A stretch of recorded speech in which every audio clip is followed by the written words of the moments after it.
Let's talk about something a little bit serious, but if you're doing any cooking over the weekend, I really want you to keep this in mind. As you know, the childhood obesity problem is epidemic, and our kids do what we do, so if we get a little bit healthier, they might too. Joining us to talk about this, Lauren Grush, who is a Fox News Health News editor.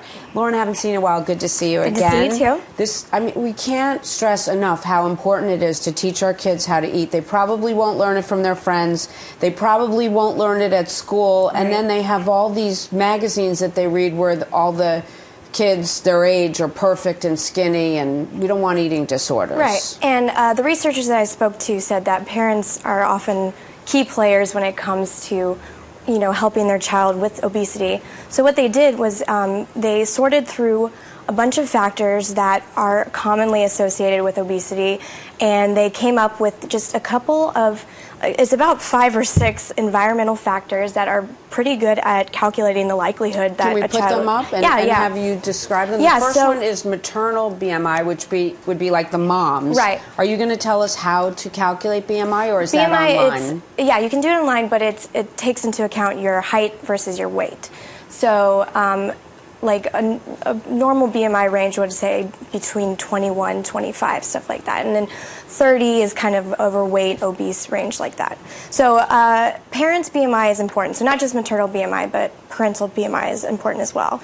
And then the mother's profession is also important. Why? Well, if you have a mom who is unemployed or, is kind of at the lower rung of the chain, she makes less money, so it's typically associated with eating cheaper foods, more sugary foods, stuff like that.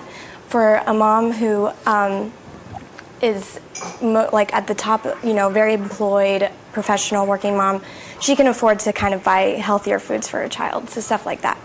And then gestational smoking, so if you smoke while you're pregnant, which I'm sure a lot of moms try to avoid, but if you do that, that is also associated with obesity.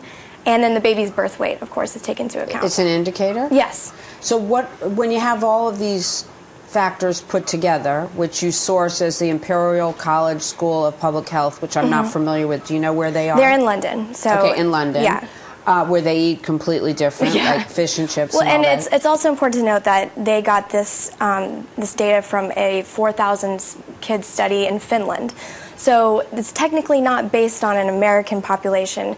However, they did come up with a calculator specifically based on an American population, and it kind of takes into consideration some of the same things. So since we haven't given the calculation for BMI, it's useful to know that the mother and father play a role. No one's going to argue over whose fault it is that their child is overweight. But what real tips do you have for parents going into this weekend, let's say in particular? The weather's cold in many areas of the country. People are looking for comfort food. I recently had the most incredible macaroni and cheese I could imagine. I'll give a shout out to Karen Lindsay, who may or may not be watching, that she's an awesome melter of 3 cheeses. But I don't eat like that all the time. Some parents do. What should they change? One thing that the professor I spoke to, Professor Jarvelin from the Imperial College of London, said that prevention is key when it comes to preventing childhood obesity, because childhood obesity is linked with a multitude of health problems such as cardiovascular disease, type 2 diabetes.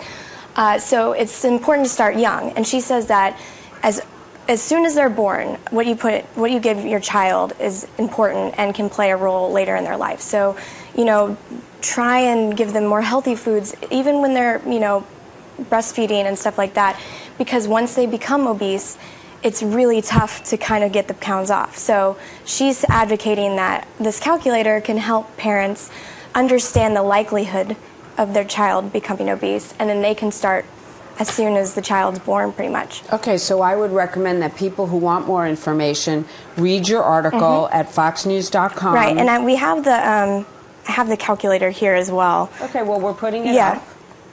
So there's an app? Yeah, well, it's not an app, but it's linked to the site. I have 2 links, and then you can also download the Excel file that has the American-based population on it as well, so you can get more information that way. So specifics, folks, if you want to try to get this situation under control, it's one family at a time. Yeah. We can each do our part. Yeah, exactly. Thanks so much for bringing it to us. Lauren Grush from Fox News Health, which is available online. Lots of other health topics there as well. In fact, Sunday House Call, I'll be hosting Fox News headquarters, and we'll have Dr. Samadi and Dr. Siegel weighing in on a lot of important topics, 10:30 a.m. Sunday right here on the Fox News Channel. Okay, well, thank you so much, Lauren.